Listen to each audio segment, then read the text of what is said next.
बिस्मिल्लाहिर्रहमानिर्रहीम, अस्सलाम वालेकुम। आप देख रहे हैं स्पोर्ट्स फ्लिक्स, मैं हूं हमजा शफीक। तो जनाब, अगर पाकिस्तान क्रिकेट के हवाले से बात की जाए तो रिजवान की कप्तानी जाते हुए दिखाई दे रही थी, इस पर बहुत सी बातें हो रही थी, लेकिन बिलाखिर इस पर खामोशी पीसीबी की जानिब से तोड़ी गई है। कहा यह जा रहा था कि रिजवान की जगह सलमान आगा उनको रिप्लेस करें और शान मसूद की कप्तानी भी जो है वो जाती हुई दिखाई दे रही है। साउथ शकील रेड बॉल के कप्तान होंगे, लेकिन पीसीबी ने इन खबरों की तरदीद कर दी है। ये मामला स्टार्ट कहाँ से हुआ, क्या वजूहात थी, खबर कहाँ से फ्लॉट करवाई गई, क्योंकि खबर जब निकलती है तो कोई ना कोई बात तो उस पर ज़रूर होती है। कहीं ना कहीं ये बात हुई होगी जिसके बाद ये खबर बनकर मार्केट में आई और फिर इसको डिनाई करना पड़ा पाकिस्तान क्रिकेट बोर्ड को। इसके अलावा मोहसिन नकवी साहब ने परसों एक प्रेस कॉन्फ्रेंस की है, उसमें उन्होंने कहा कि जनाब तमाम के तमाम इख्तियारात जो हैं वो मैंने सिलेक्शन कमेटी को दे दिए और जो भी रेलिवेंट डिपार्टमेंट उनको दे दिए। किसी को अंदर करना, किसी को बाहर करना टीम में, ये मेरे इख्तियार में नहीं है। ये मैंने तमाम के तमाम इख्तियारात जो हैं वो सिलेक्शन कमेटी को दे दिए और उन्होंने वाजे कर दिया कि इसमें मेरा कोई भी किरदार नहीं है इस पर, क्योंकि रिजवान और बाबर को टीम में लाने और उनको बाहर करने पर बहुत ज़्यादा बात हो रही थी। इसके अलावा हमें बात करनी जनाब, इसी वीक से ट्राई नेशन सीरीज़ का आगाज़ हो रहा है। हफ्ते के रोज़ पहला मैच होगा पाकिस्तान वर्सेस अफगानिस्तान। उसकी तैयारियां भी जारी हैं और डेली बेसिस पर प्रैक्टिस सेशन का इनेकाद किया जाता है। जो हमारा स्क्वाड इस वक्त यूएई में मौजूद है, प्लस यूएई एशिया कप हो रहा है, उसमें हमने देखा है बांग्लादेश ने स्क्वाड अनाउंस कर दिया अपना और साथ ही साथ अफगानिस्तान ने भी अपना स्क्वाड अनाउंस कर दिया। इस स्क्वाड को भी हम डिस्कस करेंगे। हमारे साथ मौजूद हैं senior sports analyst Ahmed Saeed साहब। अहमद जी, वालेकुम सलाम जी। अहमद साहब, ज़रा ये जो खबरें चल रही थी रिजवान की कप्तानी को हटाने, बड़ा हॉट टॉपिक है ये कि रिजवान को शायद कानो कान खबर भी ना हो, लेकिन कहीं ना कहीं किसी भी हल्का अहबाब में बैठकर ये बात तो ज़रूर हुई होगी हायर अथॉरिटीज़ में कि जनाब इनको चेंज कर दिया जाए। फिर ये खबर बनकर लीक हुई और बाहर निकली और इस तरह से, लेकिन फिर डिनायल भी सामने आ गया कि रिजवान ही जो हैं वो कंटिन्यू करेंगे ओडीआई क्रिकेट में, रेड बॉल में शान मसूद। अब इनको हटाने का कोई भी फैसला नहीं किया गया। क्या ख्याल है कि ऐसी खबर आप तक पहुँची है? देखें, खबरें तो ज़ाहिर है कि पहले वाली भी हम तक पहुंची थी, ये वाली भी हम तक पहुंची हैं और ज़ाहिर है कि पाकिस्तान क्रिकेट में जो इस किस्म की खबरें हैं वो चलवाना, उनको फ्लोट करना ये कोई नई बात तो नहीं है। पाकिस्तान क्रिकेट में हमेशा से होता रहा है। दूसरी बात यह है कि चलें, पीसीबी ने अपनी तरफ से ये कोशिश तो कर दी कि वो उन्होंने उस जो बैड है उसको उन्हें क्लियर करने की कोशिश किया है। उन्होंने कहा है कि हम कंसिस्टेंट हैं अपनी इस स्ट्रैटेजी के साथ कि मोहम्मद रिजवान ही लीड करेंगे और शान मसूद ही लीड करेंगे। लेकिन सवाल ये पैदा होता है कि अगर शान मसूद को आपने कंटिन्यू करना था तो शान मसूद को डीमोट करके कैटेगरी डी में लाने की वजह क्या थी? आपने पहले भी लिख दिया था ना उसको कैटेगरी बी में रख के सब्जेक्ट टू कैप्टनसी, तो अब भी रखते उसको। पहली बात तो ये है कि उसमें अगर आपने ये लिखना ही था सब्जेक्ट टू कैप्टनसी, तो वो उनके पर्सनल कॉन्ट्रैक्ट में आप उनको लिख के दे देते, उसको दुनिया के सामने लाने की क्या जरूरत थी? अपने टेस्ट कप्तान को आपने कैटेगरी बी में रखा और साथ आपने ये उनके जिसे कहते हैं कि नाम के साथ एक चेपी लगा दिया आपने कि कैप्टनसी इनके जो है ना वो मयार है सेटल कॉन्ट्रैक्ट में रहने का। तो अगर वो आपके प्लान का हिस्सा नहीं है तो क्या उनकी टेस्ट क्रिकेट की परफॉर्मेंस इतनी खराब थी कि आपने उनको 2 कैटेगरियां डीमोट करके कैटेगरी डी में ले आए? वो आपकी टेस्ट टीम का कप्तान है। क्या एडवर्ट दे रहा है पीसीबी दुनिया को कि हम अपने टेस्ट क्रिकेट खेलने वालों के साथ ये सलूक करते हैं? मोहम्मद रिजवान अगर आपके साथ आपने कंटिन्यू करना है, वेल बहुत अच्छा है, आपको एक अच्छा रन देना चाहिए किसी भी कैप्टन को, लेकिन क्या आप इस बात की अश्योरिटी दे सकते हैं कि मोहम्मद रिजवान एक सीरीज हारने के बाद दोबारा, क्योंकि हम तो ये देखते हैं कि यहाँ पे दावे बड़े बड़े होते हैं, प्लेयर हो या कप्तान हो, एक सीरीज बल्कि छोड़ दें, एक मैच के बाद ही यहाँ पर ये बातें शुरू हो जाती हैं कि इस प्लेयर को निकाल दें, इस कप्तान को बदल दें। तो आप ये अश्योरिटियाँ तो दे रहे हैं, अच्छी बात है, अपनी तरफ से आप कोशिश कर रहे हैं, लेकिन सवाल ये पैदा होता है कि आपको आए दिन आकर ये अश्योरिटीज़ क्यों देनी पड़ती हैं? आपको इतना डिफेंसिव क्यों होना पड़ता है मीडिया के ऊपर आके कि आपको ये दावे और ये अफवाहें गलत साबित करनी पड़ती हैं? तो अपने सिस्टम के अंदर ज़रा झांक के देख लें, हो सकता है उस सिस्टम के अंदर ही कोई खराबी हो। उस सिस्टम के अंदर जहाँ से ड्रेसिंग रूम के अंदर से प्लेयर्स की खबरें बाहर आ जाती हैं, जहाँ से प्लेयर्स की जो टिकटॉक और इंस्टाग्राम की स्टोरीज हैं वो आ रही होती हैं मैचेस के हारने के बाद, और पीसीबी को उस पर कोई फर्क नहीं पड़ता, उसके ऊपर कोई प्रेस रिलीज जाया नहीं होती, कारकर्दगी के ऊपर कोई बात नहीं होती, लेकिन पीसीबी को इस बात की फिक्र है कि इन अफवाहों को मुस्तरद किया जाए जिनका ताल्लुक कप्तानी के साथ है। तो अगर पीसीबी के इन स्टेटमेंट्स को और उन स्टैंडर्ड्स को, जिन स्टैंडर्ड्स के मुताबिक टीम बनाई जा रही है, उनको अगर एनालाइज करने की कोशिश की जाए तो ये हमें मैच करती हुई दिखाई नहीं देती हैं। आपने अगर शान मसूद को कंटिन्यू करना था तो शान मसूद को ये कॉन्फिडेंस मिलना चाहिए था कि ये वाली वर्ल्ड टेस्ट चैंपियनशिप का साइकिल आप ही कप्तान रहेंगे, और इस बात की इंडिकेशन होती कि उनकी कैटेगरी इंप्रूव ना सही कम अज कम उसको बरकरार रखा जाता। तो मुझे नहीं समझ आ रही कि इन स्टेटमेंट की अगर हम तशरीह करने बैठे या इनकी हम तफसील में या एनालिसिस करने के अंदर हम जाएं तो इसको हम किस तरह से बयान करेंगे? आपने साउथ शकील को कैटेगरी सी में रखा है। यस, साउथ शकील का क्या कसूर है कि वो सिर्फ टेस्ट फॉर्मेट खेलता है? वो अपने फॉर्मेट में मुस्तकिल परफॉर्मेंस दे रहा है। वो आप उसको ओडीआई की टीम में लेकर आए थे, वहां भी आकर उसने 1-2 50 कर दिए थे। तो सऊद शकील को आपने कैटेगरी सी में रखा है जो वाइस कप्तान है, और जो आपने कप्तान कंटिन्यू करना है शान मसूद, उसको आपने कैटेगरी डी में रखा है। इसको अब आप खुद ही एनालिसिस कर लें, मैं क्या कहूँ इसके ऊपर। बहरहाल नकवी साहब ने भी इससे हाथ खड़े कर दिए। नकवी साहब ने इन दोनों बाबर आजम और रिजवान की अगर स्पेसिफिकली बात की जाए ना, रिजवान चूँकि ज़रा हॉट टॉपिक बने हुए थे कप्तानी को लेकर, बाबर आजम एशिया कप के बारे से बात हो रही थी कि शायद एशिया कप में आ सकते हैं स्क्वाड का हिस्सा, क्योंकि उनको एनओसी नहीं दिया गया CPL के लिए। कहा यह गया है कि आप रुकें, ज़रा सब्र करें, हो सकता है कि आपके लिए कुछ बेहतरी की खबर हो। बहरहाल अब नकवी साहब ने यहाँ एक चीज़ मैं ऐड कर दूँ, मैं माफ़ी चाहता हूँ, आगे मैंने यहाँ बात काट दी है। मोहम्मद रिजवान को आपने ODI में कप्तान रखना है फॉर एग्जाम्पल, हम इस बात को मान लेते हैं। मोहम्मद रिजवान को जो पिछली 2 इवेंट्स के अंदर वो कप्तानी करने के लिए गए हैं, चैंपियंस ट्रॉफी और वेस्ट इंडीज़ के अंदर, वहाँ पर मोहम्मद रिजवान दोनों बार प्रेस कॉन्फ्रेंस में ये कह चुके हैं कि टीम सेलेक्ट करने में सेलेक्टर का जो इन्फ्लुएंस है वो ज़्यादा है। जबकि जो 2 सीरीज ऑस्ट्रेलिया और वेस्ट इंडीज वाली थी उनमें रिजवान अपनी मर्जी की टीम लेकर गए थे। हाँ। उनमें पूरी बॉलिंग भी वो लेकर गए, रेगुलर बॉलर लेकर गए, स्पेशलिस्ट बैट्समैन वो लेकर गए और वो रिजल्ट लेकर आए। मोहम्मद रिजवान को अगर आपने कंटिन्यू करना है तो इस बात की श्योरिटी कौन देगा कि मोहम्मद रिजवान को उनकी मर्जी की टीम भी मिलेगी। तो मसला ये है कि आप इस किस्म की स्टेटमेंट दे के ये तो कह दें कि हम कंटिन्यू करेंगे, लेकिन अगर उनकी मर्जी की टीम ही नहीं मिलनी, और वही एक आदमी जिस बंदे ने जो पाकिस्तान क्रिकेट के साथ बतौर सेलेक्टर भी रहा, जो बतौर हेड कोच भी रहा, जो बतौर डायरेक्टर हाई परफॉर्मेंस सेंटर भी रहा, वो पिछले 4-5 सालों से PCB के अंदर है, उसी बंदे ने ही अगर हर बात में आके अपनी सेध देनी है तो फिर जिसको मर्जी कप्तान लगाए। हाँ बिल्कुल ठीक है, बिल्कुल जब आपने कप्तान को चलने ही नहीं देना, जब आपने एक सिस्टम को चलने ही नहीं देना, एक मशीन आपने बनाई है, उस मशीन को आप रन करने ही नहीं देंगे उस रूल बुक के मुताबिक जो उसके साथ आई है, तो क्या रिजल्ट लेकर आएंगे आप? बिल्कुल ठीक है। और लकीली सामने मेरे एक पिक्चर चली जिसमें नकवी साहब बैठे हुए बाबर और रिजवान के साथ। अब नकवी साहब ने उस दिन प्रेस कॉन्फ्रेंस में ये कहा है कि बाबर और रिजवान को टीम में शामिल ना करना जो है वो मेरे कोई इख्तियार में नहीं, मेरा उसमें किरदार ही नहीं, मैंने तमाम की तमाम चीज़ें सिलेक्शन कमेटी को दे दी हैं, उनके हैंड ओवर कर दी हैं, अब जो भी है वो वही हैं। साथ ही साथ उन्होंने ये भी कहा कि आप तनकीद नहीं करेंगे प्लेयर्स पर, उनको थोड़ा वक्त देंगे, जो है वो यही है। और सेलेक्टर्स ने बड़ी मेहनत के बाद ये 20 जो नगीने हैं वो तराशे हैं, तो इन्होंने ही परफॉर्म करके देना, आपने इस पर तनकीद नहीं करनी। लेकिन बाबर और रिजवान डेफिनेटली उन तक खबरें पहुंच रही हैं कि बाबर और रिजवान को लेकर पाकिस्तान में बहुत ज़्यादा बात हो रही है, तो अपने आप को तो उन्होंने बड़ी जिम्मा कर दिया कि मेरा कोई किरदार नहीं है, जो कर रही है सिलेक्शन कमेटी कर रही है। सही साहब, सिलेक्शन कमेटी हेड कौन कर रहा है? देखें यही तो बात है ना, असल बात यह है कि नकवी साहब ने भी यहाँ पे आके एक्सप्लेन तो कर दिया है, लेकिन नकवी साहब ज़ाहिर है उस इदारे के सरबराह हैं, और उस इदारे के अंदर कोई भी खराबी पैदा होगी या कोई भी अच्छाई उसके अंदर अगर आएगी तो उसका क्रेडिट भी वो लेंगे, और उसका डिसक्रेडिट भी सबसे पहले मोहसिन नकवी साहब को ही लेना होगा। प्लेयर्स अच्छा परफॉर्म नहीं कर रहे तो किसी ना किसी दायरे में मोहसिन नकवी साहब ही जिम्मेदार होंगे, क्योंकि वो उस इदारे को हेड कर रहे हैं, नंबर 1। नंबर 2 ये है जी कि उन्होंने ये कह दिया कि जी आकिब जावेद और सेलेक्टर जो हैं, आप आकिब जावेद साहब की यकीनन बात कर रहे हैं, क्योंकि वही समय सेलेक्टर भी नज़र आ रहे हैं, वही हमें हेड कोच भी नज़र आ रहे हैं, वही टीम भी बना रहे हैं, वही सब कुछ कर रहे हैं। वो यहाँ तक तो बता रहे हैं कि पिचों के ऊपर आपने आके पंखे लगा के किस तरह उस पिच को सुखा के किस तरह स्पिन पैदा करनी है, तो पिच क्यूरेटर भी इनडायरेक्टली वही बने हुए हैं, सब कुछ वही कर रहे हैं, प्लेयर्स को मशवरे वो दे रहे हैं, प्लेयर्स को मेरा ख्याल है मसाज करने के अलावा बाकी हर काम उन्होंने कर दिया है, वो मेंटोर भी हैं, वो कोच भी हैं और डायरेक्टर भी हैं, सब कुछ तो आकिब जावेद साहब हैं यहाँ पे। तो आकिब जावेद साहब को ही इनडायरेक्टली उन्होंने कहा है कि उनकी वजह से बाबर आजम जो है वो पाकिस्तान की टीम में शामिल गिरवा दिया ना, तो उन्होंने बताया कि सिलेक्टर्स जो हैं वो प्रोफेशनल हैं और उन्हें मेरिट पर उन्होंने जो भी किया है वो फैसला तो अब फिर आप चलें, मान लिया आकिब जावेद साहब ने कहा था कि आकिब जावेद के बाबर आजम को टीम से निकाल दें, अब क्यों लाले पड़ गए हैं फिर आपको? माइक हेसन ने आपको ये बताया है कि आपकी टीम में वो डेप्थ नहीं है जो T20 टीम के लिए रिक्वायर होती है, क्योंकि वो पीछे न्यूजीलैंड की टीम के साथ केन विलियमसन वाला तजर्बा करके आया है, और उसे पता है कि दुबई की पिचों के ऊपर क्योंकि वो स्टैट्स के ऊपर और इस किस्म की चीज़ों के ऊपर ज़्यादा बिलीव रखते हैं, तो वो ये बात जानते हैं कि दुबई की पिचेस के ऊपर एक ऐसा बैट्समैन चाहिए जो आखिर तक खेले।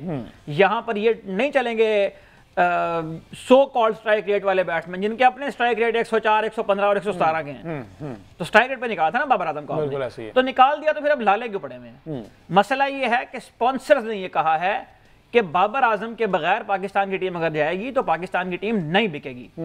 ब्रॉडकास्टर्स की भी यह मजबूरी होती है कि टीम के अंदर सुपरस्टार शामिल हों, और अनफॉर्चुनेटली पाकिस्तान क्रिकेट के पास अगर कोई ग्लोबल सुपरस्टार है तो वो सिर्फ बाबर आजम है।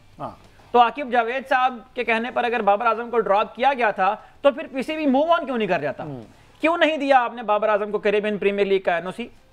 क्यों नहीं आपने इजाजत दी बाबर आजम को लीग खेलने की? क्योंकि आप आपके वो लाले पड़े हुए हैं और आपकी मजबूरी बन गई है बाबर आजम को किसी ना किसी अंदाज में टीम के साथ अटैच करना। बाबर आजम कहीं पे प्रैक्टिस भी करता है तो सारी की सारी नजरें जो हैं वो उस प्रैक्टिस सेशन पे होती हैं और चल रहा होता है कि बाबर आजम जो है वो सीधा शॉट खेल रहे हैं या इधर खेल रहे हैं, सारी चीज़ें जो हैं वो बाबर आजम के इर्द गिर्द घूम रहे हैं। और पीसीबी की इसी तरह कहीं ना कहीं ये मजबूरी है कि बाबर आजम के साथ इन कॉन्टैक्ट रहना, इसी वजह से CPL जाने से रोक दिया। बहरहाल नकवी साहब ने इस प्रेस कॉन्फ्रेंस में मजीद भी बहुत सी बातें की। उन्होंने कहा कि वो वक्त गुजर गया जब हम इंडिया की बातें मानते थे, अब जो भी बात होगी बराबरी की सतह पर होगी, ठीक है ना।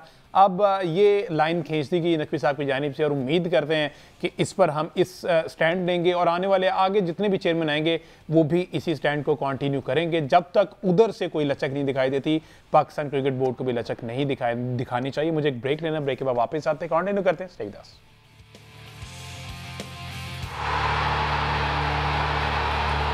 वेलकम बैक जी। बात हो रही पाकिस्तान क्रिकेट टीम के हवाले से और ब्रेक पे जाने से पहले हमने बात कर रहे थे मोहसिन नकवी साहब की प्रेस कॉन्फ्रेंस जिसमें सारी चीज़ें कई सेलेक्टर्स को तमाम तरह इख्तियारात दे दिए गए हैं। और इससे पहले जब टीम अनाउंस की गई, ये 20 रुकनी स्क्वाड अनाउंस किया गया तो आकिब जावेद साहब माइक हसन साहब के साथ मौजूद थे। आकिब जावेद साहब ने बावाज़े बुलंद कहा था कि जनाब हम इस टूर्नामेंट में इंडिया को हरा कर दिखाएंगे। तो अल्लाह करे उनकी बात सच साबित हो। जिस तरह की वो दूरअंदेश आदमी है जिन्होंने वहाँ पर एक टीवी सेट पर बैठकर उन्होंने बता दिया था कि ऐसे विकेट को करें और ये आप मैच जीत जाएंगे, आप सीरीज जीत जाएंगे, ऐसा हुआ। और उसी तरह एक प्रेस कॉन्फ्रेंस में इन्होंने अहमद सईद साहब ये भी कह दिया है कि हम इस टूर्नामेंट में अगेंस्ट इंडिया मैच जीत जाएंगे, जो कि अपेरेंटली लग रहा है। जो 20 रुकनी स्क्वाड है उसमें बहुत से पावर हिटर्स भी हैं, स्ट्राइक रेट भी इंप्रूव है, बहुत से लोगों की बड़ी एक्यूरेसी भी हमें देखने को मिली है, अच्छा परफॉर्म भी किया है अगेंस्ट वेस्ट इंडीज़ जो हम मैच जीते हैं। क्या कहेंगे आप इस स्टेटमेंट पर? देखिए बिल्कुल आकिब जावेद साहब ने जो उस दिन बात की थी वो तो बहुत कॉन्फिडेंट दिखाई दिए थे कि हम भारत की टीम को शिकस्त दे देंगे। कल आप सोशल मीडिया पर एक वीडियो सर्कुलेट कर रहे थे, हारिस रऊफ की भी आपने देखी होगी कि उनसे भी एक स्पेक्टेटर ने कहा कि भारत के साथ 2 मैच खेलने हैं, तो जिसमें उन्होंने पंजाबी में कहा कि दोनों मैच पाकिस्तान जो है वो जीतेगा इंडिया से। और दोनों जज्बे बुलंद होना अच्छी बात है, अपने आप को प्रिपेयर रखना, अपने आप को हर तरह के हालात के लिए तैयार रखना, मैदान में उतर कर जज्बा दिखाना, ये बिल्कुल ठीक बात है। लेकिन उसके लिए ज़ाहिर है आपके पास दिखाने के लिए ऑन पेपर कुछ चीज़ें होनी चाहिए। जो टीम आपने अनाउंस की है उसको अगर हम ऑन पेपर एनालाइज करने की कोशिश करते हैं उस टीम के साथ जो इंडिया ने अनाउंस की है, तो मैं ज़रा आपके सामने वो स्ट्राइक रेट्स भी रखता हूँ जो मतलब अगर हम देखें पोटेंशियल टॉप 6 जो बनेगी दोनों टीमों की, उनके जो स्ट्राइक रेट्स बता रहे हैं, स्ट्राइक रेट्स की गिर्द घूमती है ना आपकी पूरी T20 क्रिकेट, तो मैं वो आपके सामने रखता हूँ। उसके बाद फिर हम दुबई कंडीशंस के ऊपर भी आते हैं। इंडिया की टीम में अभिषेक शर्मा और संजू सैमसन जो है वो आमतौर पर ओपनिंग करते हैं। संजू सैमसन नंबर 3 पे भी आ जाते हैं और वो ओपनिंग भी कर लेते हैं। नंबर 3 पे जो है वो तिलक वर्मा खेलते हैं, उसके बाद सूर्य कुमार यादव है, उसके बाद शिवम दुबे हैं और फिर हार्दिक पांड्या है, अगर हम ये कंसीडर करें कि शुभमन गिल को वो मैच नहीं खिलाएंगे। तो अभिषेक शर्मा का 17 मैचों के बाद 193 का स्ट्राइक रेट है T20 इंटरनेशनल्स में। अच्छा। संजू सैमसन का 42 मैचेस के बाद 152 का स्ट्राइक रेट है T20 इंटरनेशनल में। तिलक वर्मा का 155 का स्ट्राइक रेट है 25 मैच इंडिया के लिए खेलने के बाद।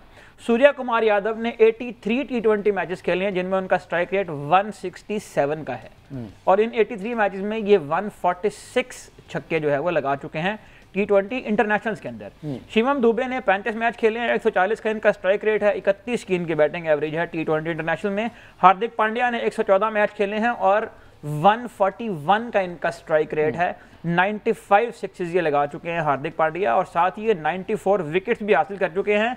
इनकी बॉलिंग इकोनॉमी जो है वो 8.2 है। ये मैं इसलिए बता रहा हूँ कि इसको हम रिलेट करेंगे अपने ऑलराउंडर्स के साथ जो हमारे ऑलराउंडर्स के नंबर बताते हैं। ठीक है। शुभमन गिल की भी अगर बात करें, उनको कहीं खेलने का मौका मिलता है तो 21 मैच वो खेले इंडिया के लिए, 139 का उनका भी स्ट्राइक रेट है इंडिया के लिए T20 इंटरनेशनल में, जबकि उनकी बैटिंग एवरेज भी 30 की है जो T20 क्रिकेट में बहुत रीजनेबल है। मैं अगर बात करूं श्रेयस अय्यर की, जिनको ड्रॉप कर दिया गया इंडिया की टीम से, उनके भी अगर मैं आपके सामने नंबर रखूं तो 51 मैच उन्होंने खेले हैं, 136 का उनका स्ट्राइक रेट है T20 क्रिकेट में, जो अभी उनकी टीम का हिस्सा नहीं बन पाए हैं।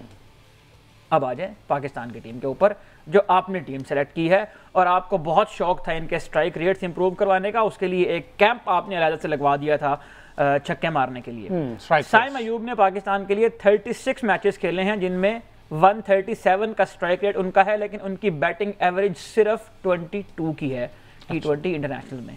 साहिबजादा फरहान जिनको बाबर आजम की जगह पर लाया गया, इनकी गो के डोमेस्टिक की परफॉर्मेंस ही चीख कर ये कह रही थी कि इस लड़के को टीम में होना चाहिए, लेकिन जिस स्टैंडर्ड के मुताबिक आप लेकर आए हैं, शाहजादा फरहान का T20 का स्ट्राइक रेट अभी भी इतने रन बनाने के बाद भी बाबर आजम से कम है। 15 मैचेस के बाद 127 का इनका स्ट्राइक रेट है और इन 15 मैचेस में इन्होंने सिर्फ 20 छक्के लगाए हैं। इतने छक्के बाबर आजम भी लगा लेता। मैं बाबर आजम को टीम में लाने की बात नहीं कर रहा, शाहजादा फरहान ऑन मेरिट टीम में आए, लेकिन आपके पास है नहीं, वो उन्होंने प्रोफेशनल्स को दे दिए हैं। यस, मैं उस स्टैंडर्ड की बात कर रहा हूं जिस स्टैंडर्ड पे पाकिस्तान क्रिकेट को तोला जाता है। 97 मैचेस खेले हैं फखर जमान ने पाकिस्तान के लिए, 131 का इनका स्ट्राइक रेट है, बाबर आजम का 129 का है बाय द वे। तो ये पाकिस्तानी टीम के सबसे बड़े जो प्रोमिनेंट टॉप हिटर है फखर जमान, उनका स्ट्राइक रेट बाबर आजम से 131 फखर का है और 129 बाबर आजम का है। ठीक है, जबकि बाबर के मैचेस की तादाद फखर जमान से 25 मैच ज्यादा खेले हैं वो। हसन नवाज 14 मैच खेले, अभी टीम में आए, 175 का उनका स्ट्राइक रेट है, 27 छक्के और 19 चौके इन्होंने लगाए हैं। उन चंद प्लेयर में शामिल है जिनके छक्के ज्यादा हैं और चौके कम हैं। खुशदिल शाह उस नंबर पर आएंगे जिस नंबर पर इंडिया की टीम में हार्दिक पांड्या खेलने के लिए आएंगे, उनके स्टैट्स में आपको बता चुका हूं। खुशदिल शाह ने 37 मैच खेले हैं पाकिस्तान के लिए। ये आते हैं बतौर हार्ड हिटर, इसको मत भूलिएगा, नंबर 6 नंबर 7 पर बैटिंग करने आते हैं। इनका T20 इंटरनेशनल का स्ट्राइक रेट है 104 का, और ये पाकिस्तान की टीम ऑन पेपर अगर मैं आपको सामने रखूं तो ये कंपेयर करने जा रही है इंडिया के साथ। 37 मैच 104 का स्ट्राइक रेट, बॉलिंग एवरेज इनकी 6 मैचों में इन्होंने इन 37 मैचेस में, ये जरा सुनिएगा बात से, इन 37 मैचों में खुशदिल शाह ने सिर्फ 6 आउट किए हैं T20 इंटरनेशनल्स में। अच्छा, 104 का बैटिंग स्ट्राइक रेट, 6 विकेटें, इकोनॉमी थोड़ी सी बेहतर है, 7.1 की बैटिंग एवरेज 17 की है। पाकिस्तान की टीम इन ऑलराउंडर के साथ एशिया कप खेलने जा रही है। हमारी दुआएं अपनी टीम के साथ हैं और हमें यह भी पता है कि हमारी टीम जो है वो अगर इनको समटाइम ऐसा भी होता है कि ये जब कम बैक करते हैं तो फिर ये हैरान परेशान करने की सलाहियत भी रखते हैं। लेकिन जिस मयार के ऊपर आप पाकिस्तानी क्रिकेट को ले आए हैं ना, सलमान अली आगा का T20 इंटरनेशनल का स्ट्राइक रेट 20 मैचेस के बाद 115 का है, और आपने बाबर आजम को टीम से इसलिए ड्रॉप किया था कि उसका स्ट्राइक रेट नहीं है। 128 मैच खेले हैं बाबर आजम ने, 39 की बैटिंग एवरेज है बाबर आजम की T20 इंटरनेशनल में, 129 का स्ट्राइक रेट उन्होंने मेंटेन किया है 128 मैच खेल के, 73 छक्के उन्होंने लगाए हैं, लेकिन उनके चौकों की तादाद 447 है। अगर आप इन सारी बाउंड्रीज को कंबाइन करके एक एग्रीगेट निकालेंगे तो पूरी टीम में बाबर आजम से बेहतर एग्रीगेट किसी का नहीं निकलेगा। और आपने बाबर आजम को ड्रॉप कर दिया कि बाबर आजम की दुबई में एशिया कप में पाकिस्तान के खिलाफ जगह एग्जैक्ट दुबई में बाबर आजम की कितनी मेरे गालिबन 15 बाबर आजम ने दुबई में 13 T20 इंटरनेशनल मैच खेले हैं जिनमें से 5 बार उन्होंने 50 स्कोर किए। अच्छा, 13 में 5 बार 50 स्कोर की, 45 की बैटिंग एवरेज है बाबर आजम की दुबई में। बिल्कुल ठीक है। इसी सारे सूरत को देखते हुए यकीनी तौर पर जो है ना मैनेजमेंट ने फैसला किया उनको एना देने का CPL के लिए कि हो सकता है फखर जमान 100% फिट ना हो तो बाबर को उनसे रिप्लेस हो सकता है किया जा सके। अंदर की जो खबर है आने वाले दिनों में मजीद वो क्लियर हो जाएगी। मुझे एक ब्रेक लेना है, ब्रेक के बाद जब वापस आते हैं तो जरा हम देखते हैं ये जो अभी कंपेयर किया इंडिया और पाकिस्तान के स्क्वाड का स्ट्राइक रेट। दूसरे एंड पर हम देखा अफगानिस्तान जो कि बड़ा लीथल होने जा रहा है इस कॉम्बिनेशन में, क्योंकि शारजा में अनबीटन अफगानिस्तान रह रहा है, उसके वहाँ मैचेस भी हैं। अफगानिस्तान और गालिबन बांग्लादेश, यस बांग्लादेश ने अपने स्क्वाड का ऐलान कर दिया। इन पर तो डिस्कशन करनी, इसके अलावा हमें थोड़ा सा हटकर फुटबॉल पर डिस्कशन करनी, क्योंकि डोनाल्ड ट्रंप जो हैं उन्होंने एंट्री दे दी है फीफा वर्ल्ड कप 2026 के लिए। क्या मामला है, एक ब्रेक के बाद।